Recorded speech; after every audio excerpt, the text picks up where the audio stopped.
You ever think about your digital footprint? And I don't just mean your photos or your posts. I mean the weird stuff, the anxieties, the things you only search for when you can't sleep. Well, today we're diving into something called SASOK. It's a project that wants to build a mirror for exactly that, your digital shadow. This line, from their own documents, really says it all. SASOK is not trying to be a fun, happy place. It's a purposefully built digital dystopia. It's a Web3 ecosystem designed to take your deepest fears, your existential dread, and turn it into something you can literally see, touch, and, well, even trade. It's a pretty chilling idea, so let's get into it. So, before we can even get into how SASOK works, you have to understand the philosophy behind it.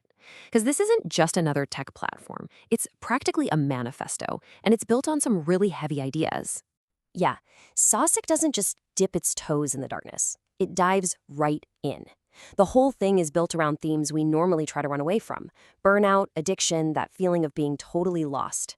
It pulls from philosophers who were all about absurdity and existential crises, and it wraps the whole thing in this cyber-gothic package. The ultimate goal? To take our private fears and spin them into a whole new digital mythology. Now, I know this all sounds like something straight out of a movie, but it's actually grounded in a very real field of science called affective computing. This is where AI gets trained to recognize human emotions by analyzing your facial expressions, your tone of voice, maybe even your heart rate. And this technology is the engine that makes SASOK's very unsettling digital mirror work. Okay, so what actually happens when you decide to step into this world? Well, it's not a simple sign-up page. They call it an initiation ritual, and you are very much an active participant. The journey starts with a pretty symbolic act. You actually have to use your mouse to shatter a glitching mirror on your screen. Then you choose your demon, an archetype like insomnia or addiction that's going to shape your whole experience. And finally, this system does what it calls a neuroscan. It turns on your webcam and microphone to analyze your emotional baseline. So the key here is you are literally feeding it the exact data it's going to use to build your reflection. And the result of that ritual is your new permanent avatar, which is distorted in real time from your live video feed. Based on that neuroscan, your face becomes this cyber-gothic mask. Your eyes might become spinning black holes, your mouth might get wiped away and replaced with a QR code. Any anxiety or anger you show gets visualized as pixelated tears or neon flashes across your new digital face. And this avatar, it's not just a profile pic. It gets minted on the blockchain as a totally unique NFT, an emotional fingerprint that is yours and yours alone. It even comes with a starting wallet of something called shadow coins and this bizarre attribute called moral debt. At this point, you are officially a citizen of the SASOK metaverse. So, you're in. You've got this wild new avatar. Now what do? Well, you participate in SASOK's core feature, an economy that isn't built on profit. No, it's built on pain, paranoia, and punishment. Yep, you heard that right. They actually call it the sadomasochistic economy.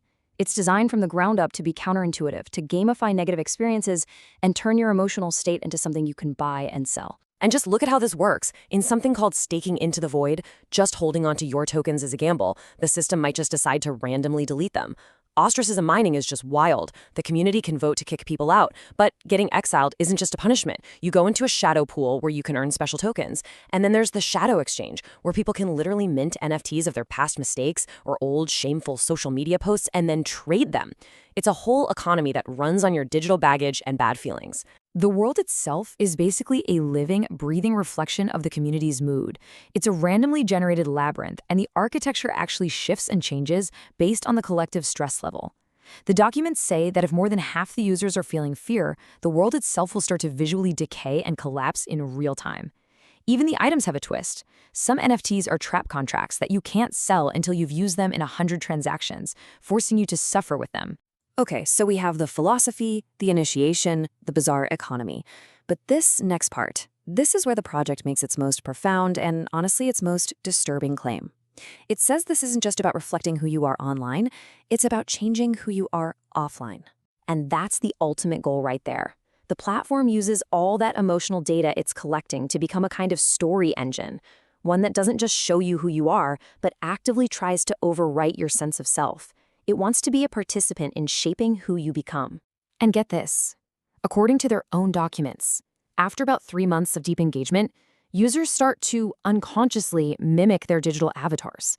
They start dressing in a similar style, or they start using phrases from the SASOK world, like moral debt, in their everyday conversations.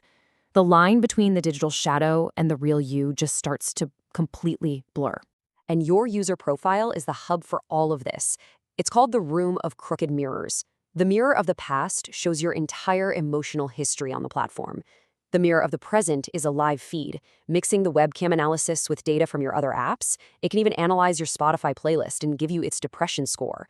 And the mirror of the future uses an algorithm to create a collage of what your shadow self might become, all based on what you search for online. So you have to be asking the same question I was. Why? Why in the world would somebody build something so intentionally dark and twisted?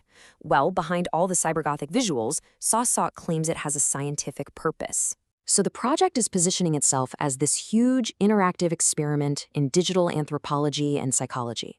By creating this really extreme environment, the goal is to get incredible data on human behavior, on our emotional responses, and on how we form our identities in these digital spaces. The users, they aren't just playing a game, they are the experiment. And you can see from their roadmap that this is an ambitious plan.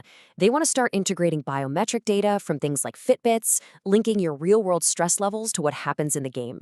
Eventually, they plan to launch a DAO, which would give the users themselves control over this economy of pain, all leading up to an even more complex metaverse in a few years. I want to end on this last quote, which is taken directly from their investor pitch. It's such a bold, almost threatening statement. The creators don't see this as just another product you can choose to use or ignore. They see it as an inevitable cultural force, a new mythology for a digital age that's going to affect us whether we participate or not. And that really leaves us with a provocative final thought, doesn't it?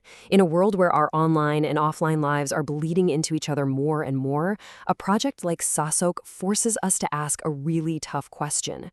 When you spend all your time staring into a mirror that only reflects back your darkest traits, what happens to the person on this side of the screen?